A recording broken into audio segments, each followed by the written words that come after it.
Ryan Carter wasn't one to dwell on what could have been. At 36, he had learned to focus on what was on the here and now. His days were filled with fixing cars at a small-town garage. His nights spent tucking his 8-year-old son, Jake, into bed. Life hadn't been kind to Ryan since losing his wife, Claire, 2 years earlier to an illness that came without warning. But even through the grief, he found purpose in raising Jake and doing whatever it took to give him a stable life. Their home was modest, a 2-bedroom house tucked into the corner of Maple Ridge, a quiet town where everyone knew each other by name. The walls were adorned with Jake's colorful drawings, and the furniture was mismatched but functional. Money was tight, but Ryan didn't let it show. To Jake, their little house felt like a castle, and Ryan was its fearless protector. One stormy night, as Ryan drove home from work along the winding back roads of Maple Ridge, rain pounded against his windshield, blurring the world outside. Lightning flashed intermittently, illuminating the dark landscape. He turned down a narrow lane shortcutting through town when movement caught his eye, a van parked haphazardly beneath the flickering glow of a street lamp. As he slowed his truck, Ryan saw a man gripping the arm of a visibly pregnant woman, shoving her toward the open side door of the van.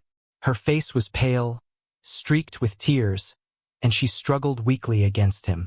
Something about the scene struck Ryan as deeply wrong.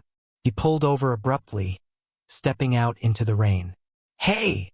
he called, his voice firm despite the chaos around him. "What's going on here?" The man turned, startled, then sneered. "Mind your own business, buddy." Ryan stepped closer, his jaw tightening. "That doesn't look like any business I'd want to ignore." The woman looked up, her eyes wide with fear, but also a flicker of hope. "Please," she whispered, her voice trembling. "Help me." The man tightened his grip on her arm, snarling at Ryan. "She's mine. Back off unless you want to deal with me." Ryan didn't flinch. Instead, he squared his shoulders, standing tall despite the man's menacing stance. "Not happening. Let her go." For a moment, tension crackled between them like the lightning above. Then, with a curse, the man pushed the woman away and climbed into the van, speeding off into the storm. Ryan rushed to her side, helping her steady herself as she collapsed onto the wet pavement, sobbing. "Are you okay?" Ryan asked gently, crouching beside her. "Do you need a doctor?" She shook her head, clutching her swollen belly protectively. No hospital. Please, just don't leave me." Her desperation hit Ryan like a punch to the gut. Without hesitation, he helped her into his truck, wrapping her in his jacket to shield her from the cold. "You're safe now," he promised, though he knew the road ahead wouldn't be easy. As they drove back to his house, the woman introduced herself haltingly. "I'm Emily," she said, her voice barely audible over the rain hammering the roof. And I don't have anywhere else to go." Ryan glanced at her in the rearview mirror, seeing the exhaustion etched into her features.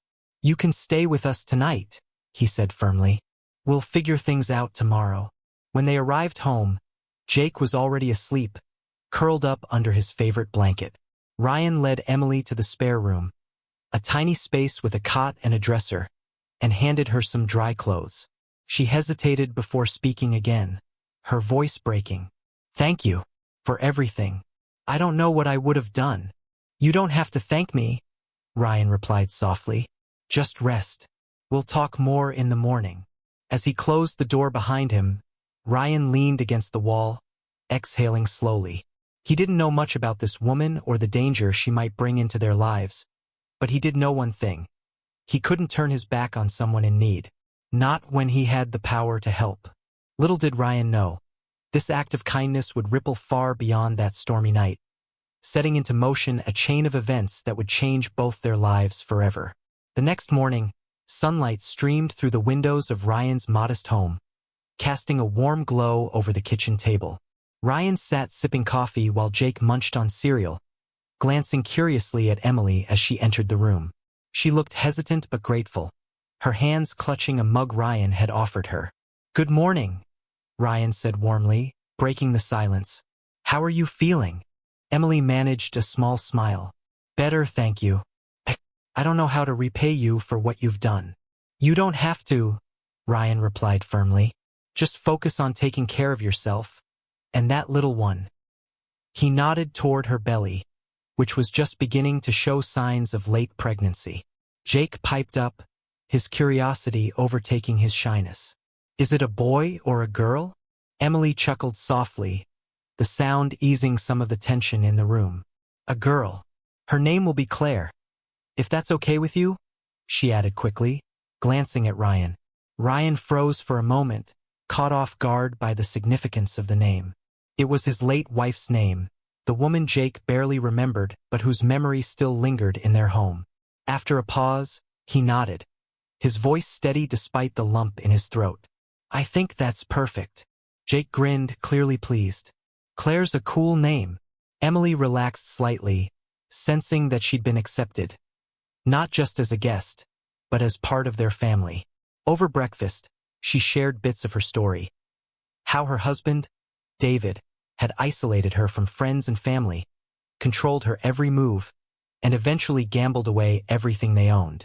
When debts mounted, he turned to selling stolen goods, and then, when all else failed, he decided to sell her. He told me no one would care if I disappeared, she admitted, tears welling in her eyes. But you proved him wrong. Ryan clenched his fists under the table, anger simmering beneath his calm exterior. You're safe here. We'll make sure nothing happens to you or Claire. As days turned into weeks, Emily began settling into their routine. She helped around the house, cooking meals and tidying up while Ryan worked long hours at the garage. In return, Ryan ensured she had everything she needed, clothes, prenatal vitamins, even rides to doctor appointments. Jake adored having Emily around, treating her like an older sister who could teach him card games and tell funny stories about life before Maple Ridge. One afternoon, as Ryan tinkered under the hood of an old sedan at work, his mind drifted to Emily. She was strong, stronger than most people realized, but he couldn't shake the fear that David might come looking for her. The thought gnawed at him, keeping him awake at night and making him hyper-vigilant during the day. When he returned home that evening, he found Emily sitting on the porch with Jake, laughing as he tried and failed to teach her how to skip stones across a puddle left by last night's rain. For a moment, Ryan allowed himself to imagine a different future, one where Emily stayed, not because she had nowhere else to go, but because she wanted to be part of their family. But reality intruded quickly. As they ate dinner together, Emily tensed suddenly, glancing out the window. Do you ever get visitors driving slowly past your house? She asked quietly. Ryan frowned. Not usually. Why? She hesitated, gripping her fork tightly. I saw a car earlier. It slowed down near the driveway, like it was watching us. Ryan's stomach churned. He hadn't noticed anything unusual, but he knew better than to dismiss her instincts. Don't worry, he assured her. If anyone comes near you, they'll have to deal with me first. Though his words were meant to comfort her, they did little to ease the unease hanging over the house. Despite the looming threat, moments of joy began to outweigh the fear. One evening, as they gathered in the living room, Emily shyly handed Ryan a drawing Jake had made earlier that day. It depicted the three of them standing together, holding hands, with a baby cradled in Emily's arms. For us, Jake explained proudly, because we're a team now. Ryan smiled, pinning the drawing to the fridge beside other artwork. Thanks, buddy. That means a lot. Emily watched the exchange silently, her heart swelling with gratitude. For the first time in months, she felt safe, truly safe. And though she knew the road ahead wouldn't be easy, she also knew she wasn't alone anymore. However, not all was peaceful. A few days later, Ryan noticed a black sedan parked across the street, its engine idling as two men loitered nearby. Suspicion prickled at the back of his neck, and he stepped outside to confront them. Can I help you? He asked sharply, crossing his arms. One of the men smirked, stepping forward. We're looking for someone. A pregnant woman named Emily. Heard she might be staying here. She's not. Ryan lied smoothly, his tone icy. And even if she were, it's none of your business. The man's smirk faltered, replaced by a glare. This isn't over. With that, they climbed back into the car and drove off, leaving behind a sense of foreboding. Ryan clenched his fists, anger bubbling beneath the surface. He wouldn't let them, or anyone else, threaten Emily and her unborn child. Not while he still drew breath. That night, as he tucked Jake into bed, Ryan found Emily waiting for him in the hallway. Her eyes were red-rimmed, but her voice was steady. "Thank you," she whispered, "for protecting me, for believing in me." Ryan placed a reassuring hand on her shoulder. "We're in this together, Emily. No matter what." Their eyes met briefly, unspoken emotions passing between them. Neither acted on the moment, but it hung in the air like a promise, something neither was ready to name yet. In the weeks that followed, Ryan took extra precautions to ensure Emily's safety. He installed motion sensor lights around the property, coordinated with neighbors to keep an eye out for suspicious activity, and even reached out to a local lawyer specializing in domestic abuse cases. Slowly but surely, they built a fortress, not of walls, but of trust, loyalty, and mutual support. Through it all, their bond deepened. Emily admired Ryan's quiet strength and unwavering compassion, while Ryan found solace in her resilience and determination to rebuild her life. Even Jake seemed to thrive under the newfound stability, eagerly anticipating the arrival of baby Claire. Little did they know, the greatest challenge and miracle was still ahead. That it was a quiet evening when Emily finally broke down. The storm outside mirrored the turmoil within her as she sat at the kitchen table with Ryan, clutching a mug of tea tightly. Jake was already asleep upstairs, leaving the two of them alone in the dimly lit room. "I need to tell you everything," she began, her voice trembling, "about David, and why he'll never stop looking for me." Ryan listened intently, his jaw tightening as Emily revealed the full extent of her husband's cruelty. David wasn't just abusive. He was deeply entangled in illegal activities, gambling debts, stolen goods, and even ties to organized crime. Selling Emily had been his last desperate attempt to settle his mounting debts. But it wouldn't end there. If he found her, he'd kill her, or worse, take the baby to sell or use as leverage. "He thinks I'm worthless," Emily admitted, tears streaming down her face. "But Claire, she's worth something to him, to them." Ryan's heart ached for her, but his resolve hardened. "He won't touch either of you, not while I'm around." Her gratitude was palpable, though fear still lingered in the back of her mind. For now, she focused on the present. The laughter of Jake upstairs, the comforting hum of domestic life, and the steady support Ryan offered without question. The next day, danger arrived on their doorstep. A private investigator hired by David knocked loudly, demanding entry. When Ryan answered, the man sneered, holding up a document. "Your tenant needs to come with me. Legal matters to settle." Ryan blocked the doorway, his expression steely. "She's not going anywhere, and you can tell your client that if he comes near her again, he'll regret it." The investigator smirked, clearly unimpressed. "This isn't your fight, mechanic. Stay out of it unless you want trouble." With that, he turned and walked away, leaving behind a sense of foreboding. That night, Ryan shared the encounter with Emily, who grew visibly pale. "He won't stop," she whispered. "Not until he gets what he wants." "We'll fight back," Ryan replied firmly. Together, they hired Lisa Chun, a local attorney specializing in domestic abuse cases, to help file for legal protection against David. Meanwhile, Ryan reached out to friends and neighbors, gathering testimonies about the loving environment Emily now thrived in. Neighbors agreed to keep watch, forming a protective barrier around their home. One evening, as they worked side by side compiling evidence, Emily looked at Ryan with gratitude shining in her eyes. "Thank you," she said softly, "for doing all this, for believing in us." "I believe in you," Ryan replied, his gaze steady. "And I believe in Claire. She deserves a real family, one built on love, not fear." Their late-night conversations stretched longer than intended, filled with shared dreams and tentative confessions. One night, as they sat on the couch watching a movie, Emily rested her head on Ryan's shoulder without thinking. When she realized what she'd done, She pulled back abruptly, cheeks flushing. "Sorry," she stammered. "No, it's fine," Ryan replied, his tone gentle. "I don't mind." Their eyes met briefly, unspoken emotions passing between them. Neither acted on the moment, but it hung in the air like a promise, something neither was ready to name yet. However, not all was peaceful. One afternoon, as Ryan returned from work, he spotted a black sedan parked across the street. Two men in suits loitered nearby, snapping photos of the house. His stomach churned as he ushered Jake and Emily inside, locking the door behind them. "Who are those guys, Daddy?" Jake asked, peering out the window curiously. "This is nothing, sweetheart," Ryan lied, keeping his voice calm. Inside, though, alarm bells rang loudly.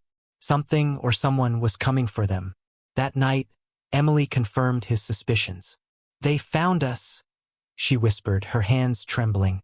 "David must have sent them." Ryan clenched his fists, anger bubbling beneath the surface. "Then we'll fight back. Together." Though uncertainty loomed ahead, one thing was clear. Ryan, Emily, and the children were no longer just strangers brought together by chance. They were a family now, and families protected each other no matter the cost. As tensions escalated, Emily went into labor prematurely. Ryan rushed her to the hospital, staying by her side throughout the delivery. The arrival of baby Claire brought unexpected joy and purpose to Ryan and Jake, filling the void left by their past losses. When the doctor placed Claire in Emily's arms for the first time, Ryan felt tears prick his eyes. "She's beautiful," he murmured, brushing a finger gently over the newborn's tiny hand. Emily smiled through her exhaustion, meeting his gaze. "Thank you, Ryan, for everything." In that moment, surrounded by the miracle of new life, Ryan realized the truth. Sometimes, the greatest gifts come in the form of second chances. And Claire, named after his late wife, was a reminder that love could transcend loss, bringing light to even the darkest corners of their lives. The days following Claire's birth were a whirlwind of emotions for Ryan, Emily, and Jake. The tiny baby brought an overwhelming sense of joy and purpose to their home, filling the void left by past losses. But the shadow of David still loomed large, threatening to shatter the fragile peace they'd built. Ryan wasted no time in taking action. With Lisa Chen, their attorney, leading the charge, they filed for a restraining order against David and began gathering evidence of his abuse and illegal activities. Emily recounted harrowing stories of manipulation, violence, and betrayal, her voice trembling but resolute. Neighbors testified about the loving environment Ryan provided. Teachers praised Jake's academic progress since Emily joined their lives, and even local business owners spoke up about Ryan's integrity and kindness. One evening, as they worked side by side compiling documents at the kitchen table, Emily looked at Ryan with gratitude shining in her eyes. "I don't know how I would have gotten through this without you," she said softly. "You've given me something I didn't think I'd ever have again. A family." "You gave us something too," Ryan replied, his tone gentle. "Hope. And Claire. She's our miracle." Emily smiled, glancing toward the bassinet where the baby slept peacefully. "Do you think we'll win? Against David, I mean, we have to," Ryan said firmly. "For Claire. For all of us." As the court date approached, the threats escalated. A brick shattered their living room window one night, accompanied by a note reading, "This isn't over." Instead of cowering, Ryan used the incident to rally further support from the community. Friends and neighbors formed a neighborhood watch group, ensuring someone was always keeping an eye on their street. The climax came weeks later when David himself appeared, flanked by two menacing associates. He stormed onto their property unannounced, sneering at Ryan and glaring at Emily. "You think you can hide behind this mechanic?" he spat, gesturing dismissively at Ryan. "She belongs to me. Hand her over or things will get ugly." Ryan stepped forward, placing himself between David and Emily. "Leave them alone," he demanded, his voice firm, "or I swear you'll regret it." David hesitated, clearly unaccustomed to being challenged so directly. Then, with a final glare, he turned and walked away, leaving behind a palpable sense of menace. Back at home, tensions ran high. Despite their courage, both Ryan and Emily knew David wouldn't stop until he got what he wanted. They needed a plan, a way to ensure Claire's safety once and for all. Lisa Chun suggested filing for full custody rights and seeking additional protection orders. "You're going to need evidence," Lisa advised during their strategy meeting. "Anything that proves David's intentions are malicious, not just toward Emily, but toward Claire as well." Emily rifled through old emails and documents, piecing together proof of David's attempts to isolate her from friends and family even before their marriage deteriorated. Meanwhile, Ryan coordinated with neighbors and local authorities, strengthening their defenses and preparing for the worst. One evening, as they sat together watching Claire sleep, Emily rested her head on Ryan's shoulder. "What happens if we lose?" she asked quietly. "We won't," Ryan replied, wrapping an arm around her. "We're stronger than him, Em. Together, we can handle anything." Her relief was palpable, though the weight of their situation remained. Little did they know Richard Whitmore was already closing in. The courtroom drama unfolded over several tense days, with both sides presenting their cases. David's team portrayed Emily as unstable and unfit, while Ryan and Emily countered with heartfelt testimonies and irrefutable evidence of David's greed and neglect. Neighbors spoke of the loving home Ryan provided, teachers praised Claire's thriving environment, and even Jake testified about how happy Emily was with her new family. In the end, the judge ruled in Emily's favor, granting her full custody of Claire and barring David from contacting them. As the verdict was read aloud, Emily collapsed into Ryan's arms, sobbing with relief. Jake hugged Claire tightly, whispering, "We're staying." Outside the courthouse, reporters swarmed, eager for sound bites. But Ryan simply wrapped an arm around Emily and led their family to the car, shielding them from prying eyes. For the first time in months, they felt free. The courtroom victory should have been the end of it. A chance for Ryan, Emily, Jake, and Claire to breathe freely again. But David wasn't one to accept defeat gracefully. His pride and desperation wouldn't allow him to let go of the fortune tied to Claire's potential involvement in his schemes. Within days of the ruling, he launched a new wave of attacks, determined to reclaim what he saw as rightfully his. First came the media circus. Tabloid headlines screamed sensational stories about the pregnant woman sold by her husband and painted Ryan as an opportunistic hero using Emily for publicity. Reporters camped outside their home, shoving microphones in their faces whenever they stepped outside. Neighbors whispered behind closed doors, some questioning whether Ryan had manipulated Emily or worse. Emily crumbled under the scrutiny, staying indoors most days with Claire, while Jake tried to cheer them up with art projects and movie marathons. But Ryan refused to let fear dictate their lives. He held a press conference outside the garage where he worked, addressing the rumors head-on. "This isn't about money," he declared firmly, standing tall despite the cameras flashing around him. "It's about love, about giving Emily and Claire a safe, loving home where they can grow up knowing they're valued for who they are, not because of what someone else wants from them. Anyone who tries to take that away from them doesn't deserve to call themselves family." His words resonated with many, sparking public support for their cause. Local news outlets picked up the story, portraying Ryan and Emily as heroes standing up to corporate greed. Friends and neighbors rallied around them, forming a protective barrier against intrusive reporters and suspicious strangers lurking near their property. David, however, wasn't deterred. If anything, the backlash only fueled his determination. He sent private investigators to dig up dirt on Ryan, hoping to find evidence of financial instability or misconduct.